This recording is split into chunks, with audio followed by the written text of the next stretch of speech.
हर रोज इंसान के लिए ईद का दिन होता है जिस दिन इंसान से कोई गुनाह सरजर न हो, इंसान से कोई गुनाह अंजाम न पाए। वही रोज वही दिन जो है इंसान के लिए ईद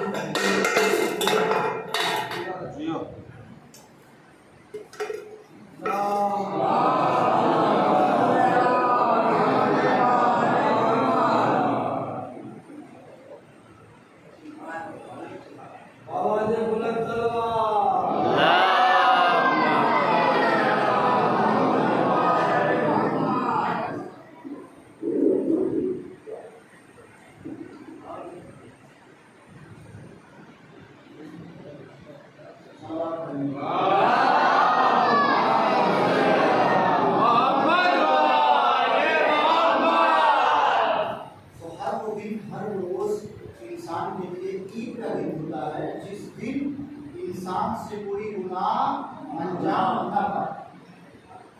वाकई मैंने कुरान करीम की इस करीमा को आपके सामने पेश किया है। मशहूर मारूफ सूरा है सूरह आला, जो अभी हमने नमाज़े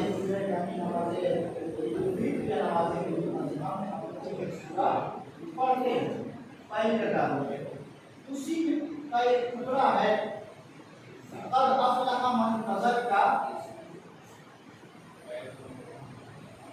व ज़करा इस्म रब्बिही फसल्ला। हम अगर बेशक अगर हम अपनी कामयाबी चाहते हैं ज़कात और ज़िक्र खुदा परवरदिगार आलम की बारगाह में बदलिए परवरदिगार करें, ज़िक्र करें परवरदिगार का और परवरदिगार की बारगाह में आकर नमाज़ वज़करा इस्म रब्बिही फसल्ला नमाज़। वाक़ई आज ये ईद का रोज़ इसके सिलसिले से निकल बताया था कि मुस्तहबात की नमाज़ें है, चाहे यूपी हो या हो या रबी हो या कोई भी नमाज़ें हैं, ये सब मुस्तहब है, वाजिब नहीं है। लेकिन हाँ, ये अभी फिलहाल मुस्तहब हैं, लेकिन इमाम के आने के बाद ये सब नमाज़ें वाजिब हो जाएंगी। जिस दिन हमारे इमाम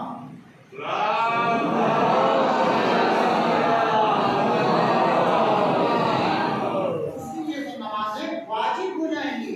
नमाज़ जुमा है, वाजिब तकरीरी है, या नमाज़ पंजगाना है, ये वाजिब है, वाजिब है। और ये नमाज़ तकरीरी है, अख्तियार किया गया है। अगर हम इसको वाजिब की नहीं समझ करके नमाज अदा करें, नमाज अदा नहीं करेंगे, तकरीरी समझ के नमाज पढ़ते हैं तो वक्त की नमाज पढ़ेंगे, नमाज अदा करेंगे।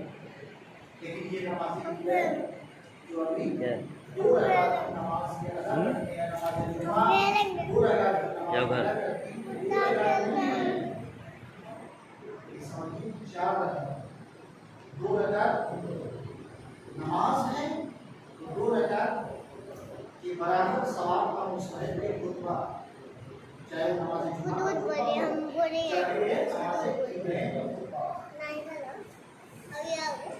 इस नमाज से पहले जो भी मुस्तहबात हैं इंसान को चाहिए जितनी जल्दी हो सके इतना निकाले, और सिर्फ निकाले नहीं बल्कि नमाज से पहले अगर मुस्तहकीन आपकी निगाह में है तो उन तक ये पहुँचा दे, जो भी आपके इरादा है उस तक पहुँचाए।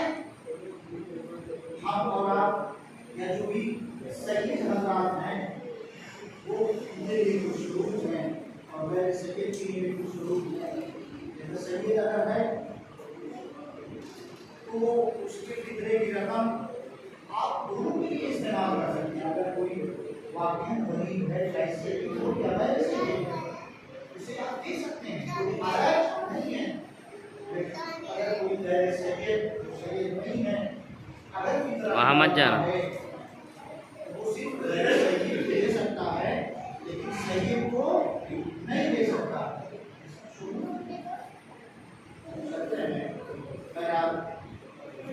या अय्युहल्लज़ीना आमनू इत्तक़ुल्लाह व कूनू मअस सादिक़ीन, ऐ ईमान लाने वालों खौफ खुदा अख्तियार करो व कूनू मअस सादिक़ीन, और सादिक़ीन के साथ।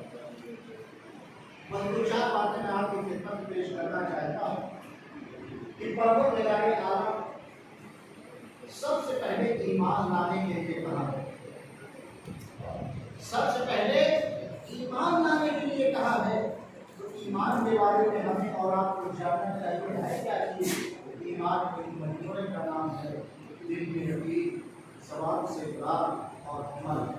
लेकिन है तो दिल तो उसका हमेशा साथ देता है, सवाल बज़ाहिर का साथ दे। ये झूठी है,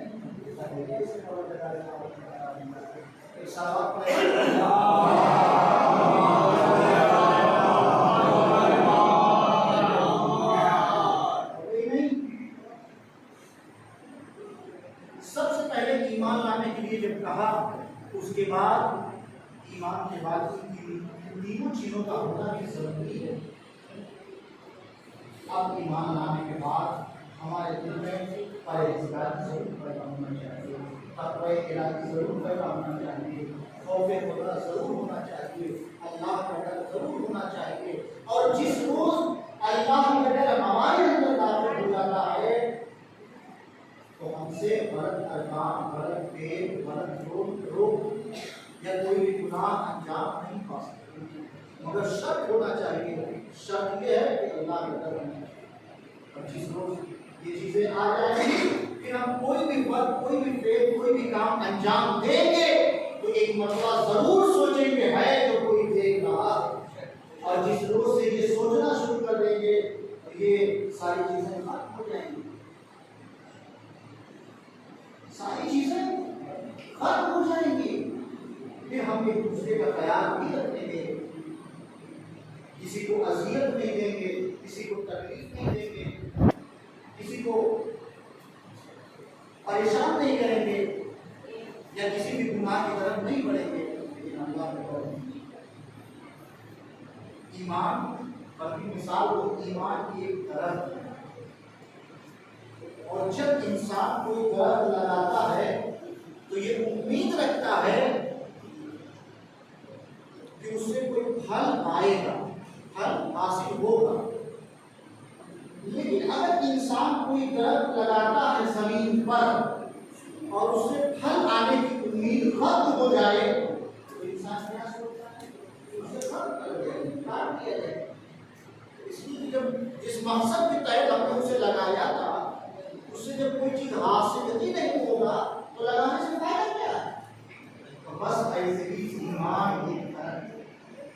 ईमान लाने के बाद अज़ीज़ान गिरामी, अगर हमारे अंदर तक़वा इलाही नहीं पैदा होता है, अल्लाह का डर नहीं पैदा होता है, तो खतरा है अज़ाब का, खतरा है खुदा की नाराजगी का, खतरा है रसूल की नाराजगी का, खतरा है इब्ने मासूमीन अलैहिस्सलातु वस्सलाम की नाराजगी का। एक सलावत में मिलूँ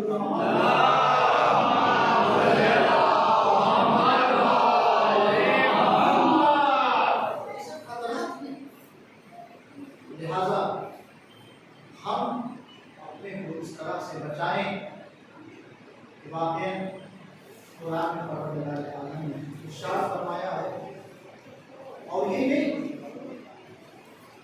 इंसान को इस जिंदगी में दो रुख हुआ करते हैं। पहला, इंसान मिसाल दे रहा हूं, अपने को इस तरह से बचाए जिंदगी गुजारने में, अपने को हर चीज से बचाए जिंदगी गुजारने में, ओढ़ने, पहनने, सोने, खाने पीने, हर चीज में अपने को इस तरह से बचाए बीमार भी ना होने पाए। और दूसरा मोड़ कौन सा होता है कि अगर इंसान बीमार हो गया है तो बीमार दवा ले और दवा के साथ इस तरह परहेज करे कि उसकी बीमारी जल्द जल्द ठीक हो जाए। बस इसी तरह से ईमान लाने के बाद सबसे पहले अपने को इस तरह से हर चीज से बचाए कि कोई गुनाह उससे अंजाम न पाए, कि उसकी ईमान को कमजोर कर दे, ज़ोफ और कमजोरी वहां पे हो जाए। अपने को हर इंसान के लिए इस तरह से परहेज करे, बचाए कि कोई गुनाह के जरिए से, किसी भी गुनाह के जरिए से उसके ईमान पर कमजोरी वाक़ई हो। और दूसरा, अगर ईमान के बाद इंसान से गुनाह अंजाम पा ही गया है तो जितनी जल्दी हो सके इंसान जल्द अज जल्द उसका कफारा करे, अंजाम दे। अगर नमाज नहीं पढ़ी है तो क़ज़ा अदा करे, अगर रोज़ा नहीं रखा है तो उसका कफारा दे, किसी को अज़ियत और तकलीफ दिया है तो उससे माज़रत करे। जो भी है हद तक इम्कान हर इंसान को कोशिश ये करना चाहिए कि हम अपने ईमान को तवानाई दें, कुव्वत दें, ताकत दें। इसीलिए परवरदिगार आलम ने कहा, ऐ मेरे बंदो, मेरी नस्बत से कभी मायूस मत हो, इबादत कर, इस्तिग़फ़ार के लिए हर वक्त दरवाज़ा खुला हुआ है। हम और आपके इबादत सब ने किया, वाक़ई ये बहुत अच्छा वक्त था जिन्होंने इस्तेमाल किया वाक़ई इस्तिग़फ़ार के लिए। लेकिन हाँ, हर इंसान के लिए ईद का दिन है और ईद के दिन ऐसा न हो कि हम नमाज अदा करने के बाद गुनाह की तरफ बढ़ें। ऐसा नहीं होना चाहिए। इसलिए कि हमारे मोहम्मद फरमाया वही दिन ईद का दिन है जिस दिन हम अपने को हर चीज से बचाते हैं, जिस दिन हम अपने को बचा ले जाएं। इसलिए कि बहुत से ऐसे छोटे छोटे गुनाह हमसे और आपसे सभी से अंजाम पा जाते हैं जिसका अंदाजा हम और आप नहीं लगाते। मसलन सबसे बड़ा गुनाह है कौन सा? झूठ, चुगलखोरी, गीबत, लोगों में फसाद करवाना, नमाज न पढ़ना, ज़ानी, ज़िनाकार। कौन सा गुनाह सबसे बड़ा? पैगंबर की खिदमत, रसूल की खिदमत में एक शख्स आया और आने के बाद कहता, या रसूलल्लाह, मैं बहुत बड़ा गुनहगार शख्स। कौन सा गुनाह करता है? या रसूलल्लाह, मैं नमाज नहीं पढ़ता, अधिक बदई करता हूँ, लोगों में फसाद करवाता हूँ, चुगलखोरियाँ करता हूँ, झूठ बोलता हूँ। आखिर या रसूलल्लाह, चाहता हूँ उससे गुनाह छूट जाए पर छूटते नहीं। अगर कोई रास्ता या तरीके आप इकट्ठे ही सब पे पाबंदी मत लगाइएगा, एक एक अगर तय करने के लिए कहिएगा तो हो सकता है मुझसे गुनाह छूट जाए। अच्छा, तो गुनाह छोड़ना चाहता? जी, मैं छोड़ना चाहता हूँ। राजा, आज से झूठ बोलना छोड़, किस भी छोड़ दे।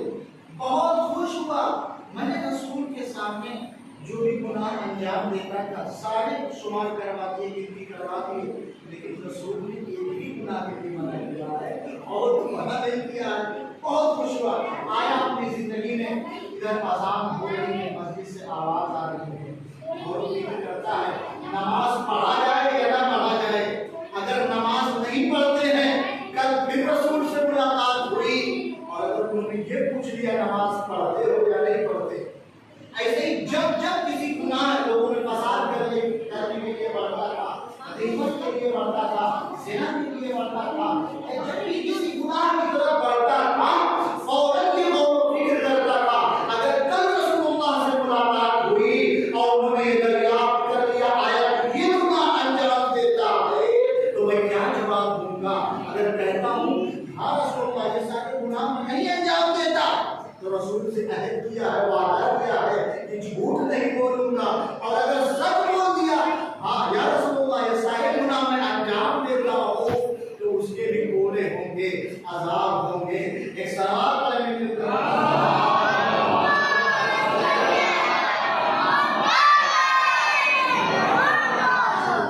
इंसान को हर तरह काम कोशिश करना चाहिए कि बहुत से ऐसे छोटे छोटे गुनाह हमसे और आपसे सभी से अनजान पाए जाते हैं जिसका अंदाजा हम और आप कोई नहीं करता।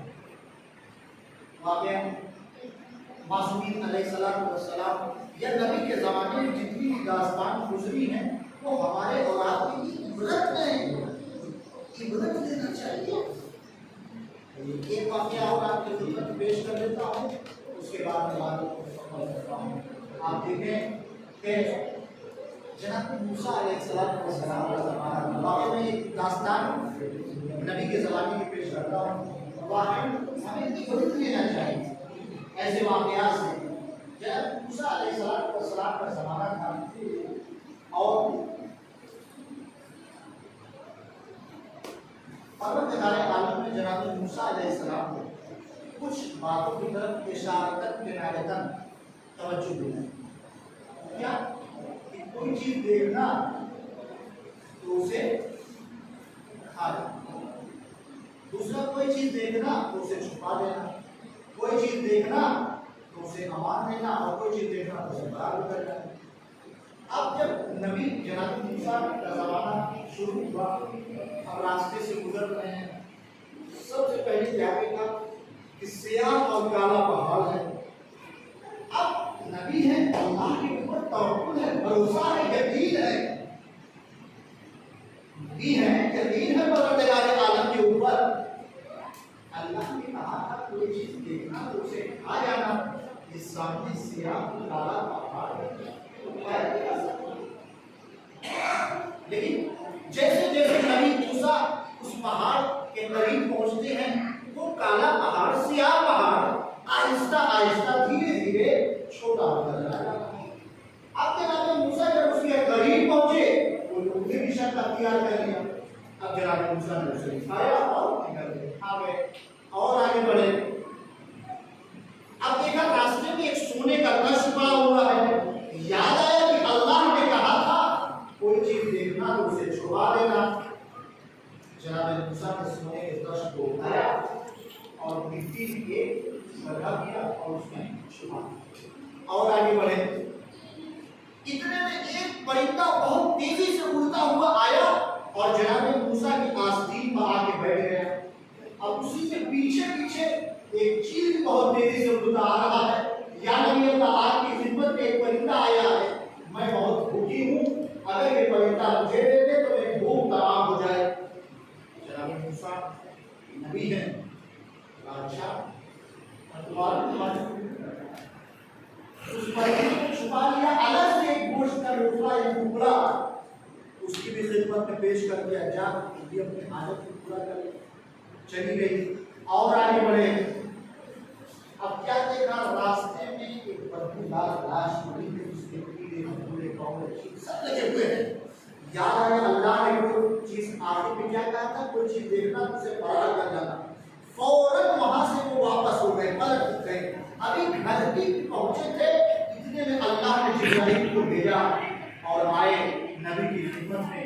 या नबी अल्लाह ने आपको कुछ बातों की तरफ, चंद बातों की तरफ इशारतन के नायतन तवज्जो दिलाई थी, आपने अंजाम दिया। जी मैंने अंजाम दिया। इसका फलसफा समझे का नहीं समझा। क्या था पहला, क्या था पहला? यही था कि अल्लाह ने कहा था कोई चीज देखना उसे खा जाना। हम रास्ते से गुजर रहे थे, सियाह और काला पहाड़ देखा, जब करीब पहुंचे तो आहिस्ता आहिस्ता लोगों ने भी शक अख्तियार किया, हमने उठाया उसे निकल गए। इसका फलसफा समझे का? इसका फलसफा यही है कि जब भी इंसान के ऊपर गजबनाक और गुस्सा तारी हो तो इंसान का फरीजा है, इंसान के ऊपर वाजिब है, लाजिम है, जरूरी है कि गुस्से को पी जाए, गजबनाक को पी जाए। इसलिए कि जब इंसान के ऊपर गजबनाक और गुस्सा तारी होता है तो दूसरों की अमलों को कबूल नहीं करता। सब्र करना, इस मौके पर सब्र करना चाहिए।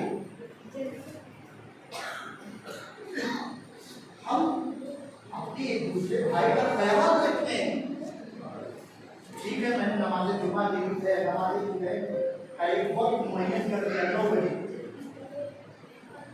लेकिन हमारा फरीजा और आपका फरीजा क्या बनता है? क्या ठीक 9 बजे नमाज शुरू हो जाए? नहीं, हमारा फरीजा ये बनता है कम से कम 15 मिनट वेट कर ले। हो सकता है कोई सो ही रहा हो, आ ही रहा हो, इंतजार कर ले, सब करके सब से काम नहीं, गुस्से से नहीं काम किया जाता। इंसान का फरीजा है कि गुस्से को पी जाए, और जब इंसान के ऊपर गजबनाक और गुस्साकारी होता है तो दूसरों की अमलों की कबूल नहीं करता, वो अपनी ही बातें करता है, दूसरों की अमलों को कबूल ही नहीं करता। दूसरा क्या था? कोई चीज देखना तो उसे छुपा देना। रास्ते में हमने एक सोने का तख्त देखा, नबी है जिब्राइल से कह रहे हैं, अल्लाह ने कहा था कोई चीज देखना तो उसे छुपा देना। हमने सोने का तख्त उठाया और जमीन में छुपा दिया। क्या इसका फलसफा समझे? नहीं। क्या इसका फलसफा यही है या नबी अल्लाह, इसका फलसफा यही है कि जब भी कोई इंसान किसी के साथ किसी तरह की कोई भी नेकी करे तो उसे छुपा के करे, जाहिर करके नहीं। और याद रखें, अगर हमने या आपने किसी के साथ किसी तरह की कोई भी नेकी किया और अगर 2 या 3 मरतबा भी तज़किरा कर दिया तो परवरदिगार आलम खुद कहता है कि मैं उसकी नेकियों को उसके चेहरे पे मार देता हूं। सुभान अल्लाह। जब भी किसी के साथ किसी तरह की कोई नेकी करें तो उसे छुपा के करें, जाहिर करके। सोने के तख्त को आपने छुपाया, वो मिट्टी से खुद ब खुद जाहिर होगा। बस यही समझ के आप किसी के साथ किसी तरह की नेकी करिए तो परवरदिगार आलम खुद शाहिद है, वो खुद आपकी नेकियों का जाहिर करेगा। हमारा और आपका ये नहीं बनता हम किसी के साथ किसी तरह की कोई भी मुश्किलात को हल कर दें, परेशानी को दूर कर दें तो हम तज़किरा करते चले, नहीं। और क्या था? कोई चीज देखना उसे अमान देना। क्या देखा? रास्ते में एक परिंदा उड़ता हुआ आया, मैंने उसे आस्तीन में छुपाया, पीछे पीछे चीर लिया। तो उसने कहा मैं भी भूखी हूँ, ध्यान दिएगा, उसे हमें नहीं, हमने अलग से एक गोश्त का टोकरा दिया। इसका फलसफा नहीं, इसका फलसफा यही है कि जब भी हमारे पास या आपके पास अगर कोई जरूरतमंद या हाजतमंद आ जाए और हमसे या आपसे अगर मुमकिन है उसकी हाजतों को पूरा कर सकते हैं, मुश्किलात को दूर कर सकते हैं, परेशानियों को दूर कर सकते हैं, तो हम सब के ऊपर फरीज़ा है, जरूरी है, लाज़िम है उसकी परेशानियों को दूर करें, उसकी हाजतों को पूरा करें। और आखिर में क्या था? कोई चीज देखना तो उसे फरार करना। नबी ने कहा मैं रास्ते में गुजर रहा था, रास्ते से देखा एक बदबूदार लाश सब लगे हुए थे। मुझे याद आया अल्लाह ने आखिर में कहा था कोई चीज देखना तो उससे फरार कर जाना। मैं फौरन वहां से वापस आ गया, अभी घर ही पे आया था कि आप आ गए। इसका फलसफा समझा नहीं? इसका फलसफा यही है कि इंसान के ऊपर फरीज़ा ये है कि जब भी किसी ऐसे मकाम पर अपने किसी भाई की ग़ीबत हो रही हो तो उस जगह पे हम और आप ठहरे नहीं, फौरन वहां से उठ जाए, वापस हो जाए। और वहां से आप वापस हो जाए। सारा